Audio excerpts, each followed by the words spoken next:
Welcome back to English with Tom and Julia, the podcast where we help you learn, grow, and speak with confidence, one episode at a time. That's right. And today, we're starting a three-part miniseries called How to Feel Confident When Speaking English. Confidence. It's the invisible skill every learner needs, but nobody really teaches you how to build it. Exactly. Most learners think confidence comes after fluency. But in truth, confidence is what gets you to fluency. Yes, and in this first part, we'll explore what confidence really means, not the fake, I'm perfect kind, but the real kind that helps you speak freely, even when you make mistakes. Julia, have you noticed that people often say, I'll feel confident once I stop making mistakes? Oh, yes, and that's such a common belief. But honestly, it's the trap that keeps most learners stuck. Exactly.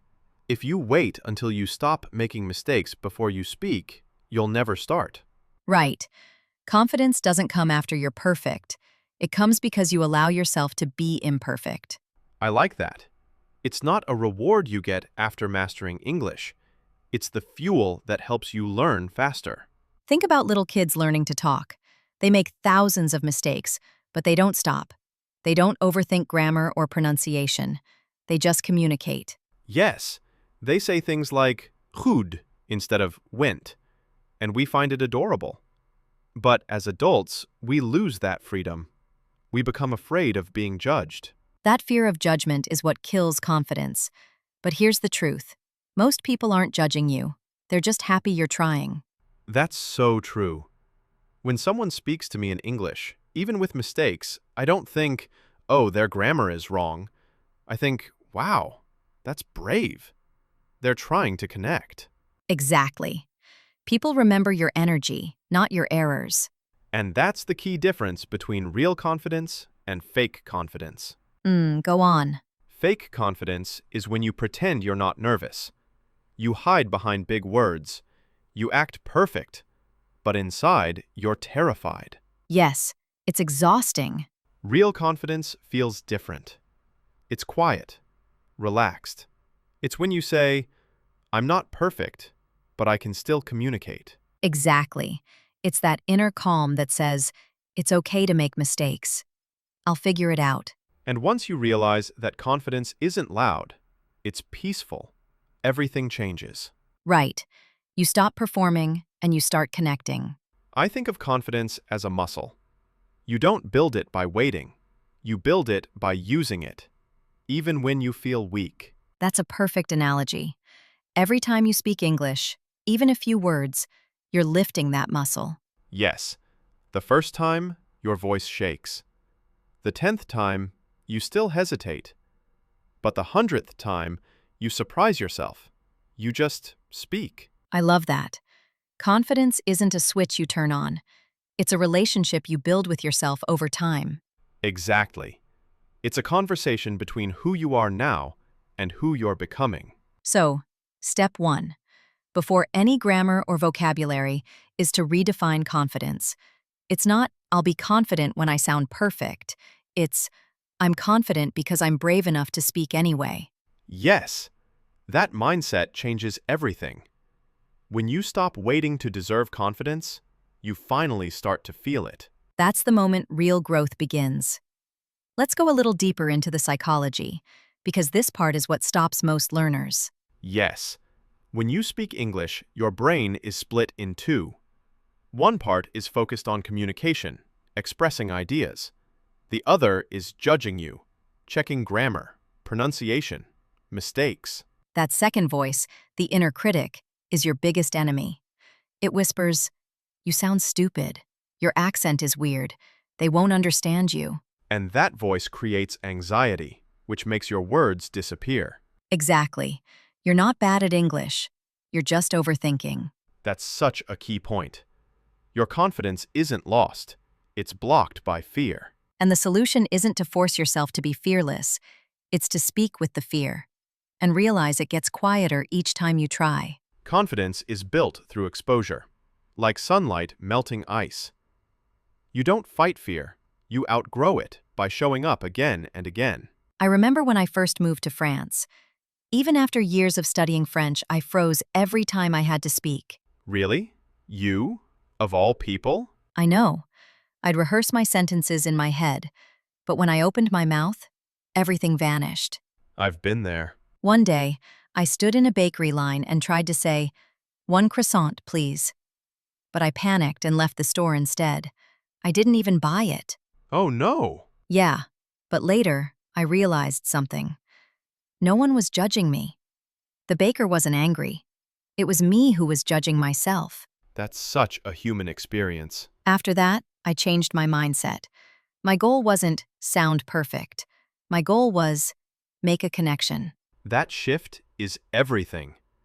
When your goal is connection, not performance, confidence becomes natural. You know, Tom, one of the biggest turning points for me, not just in language but in life, was realizing this. You can't build confidence from shame. That's powerful. Say that again? You can't build confidence from shame. If you're constantly telling yourself, "I'm bad at English, I sound stupid, I'll never be fluent," your brain starts to believe it. Exactly. You start building your identity around that voice. And soon, English becomes not just a language you're learning, but something you fear. Yes, that's why the foundation of confidence isn't control, it's acceptance. Right. Acceptance means you stop fighting yourself. It's not saying, "I'll never improve."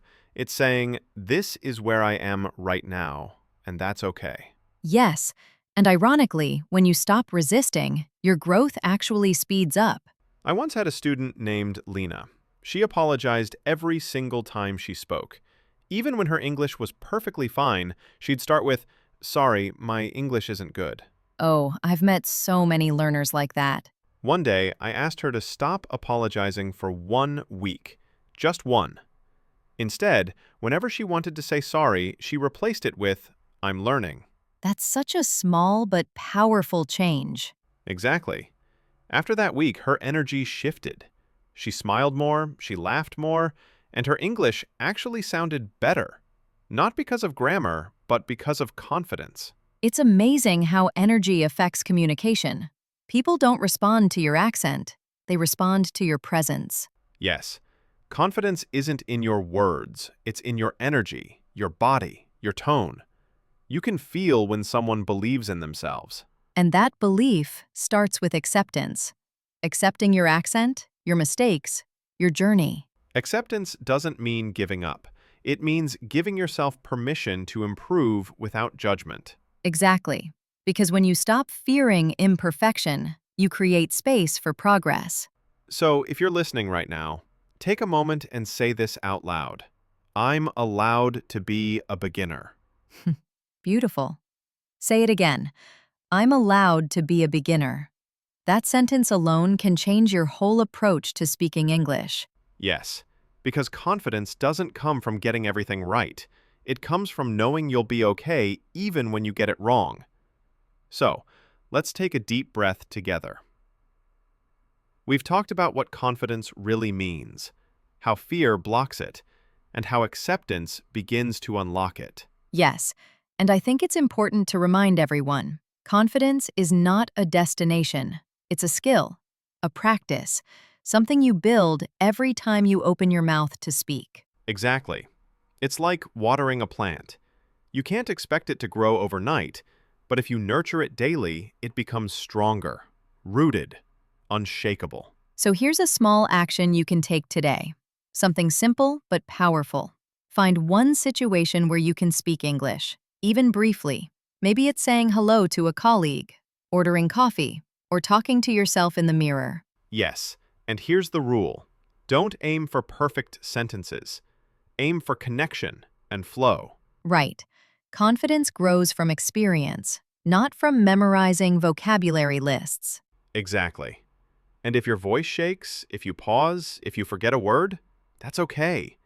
That's your confidence training in action. Every mistake you make is like one more rep in the gym. Each one makes you stronger, calmer, and more yourself. Beautifully said. And remember, confidence is contagious. The more you practice it, the more others will feel it too. Yes, people mirror your energy. If you speak with warmth and authenticity, they'll respond with patience and kindness. So let's summarize this part. Confidence isn't perfection. It's permission. Permission to show up, to try, and to be proud of your effort. And maybe the most important thing, confidence begins not when others believe in you, but when you finally believe in yourself. Wow, that's the heart of it, Julia. Thank you. So, next time you speak English, remember, you're not proving anything. You're connecting, learning, growing. Yes, and next week, we'll continue this journey with part 2, How to Train Confidence, Daily Habits That Change Everything. We'll share specific exercises and mental habits you can start tomorrow morning. It's going to be practical and powerful, so don't miss it. Until then, keep speaking, keep showing up, and keep believing in yourself. You're doing better than you think. Take care, everyone. And remember, Your voice matters.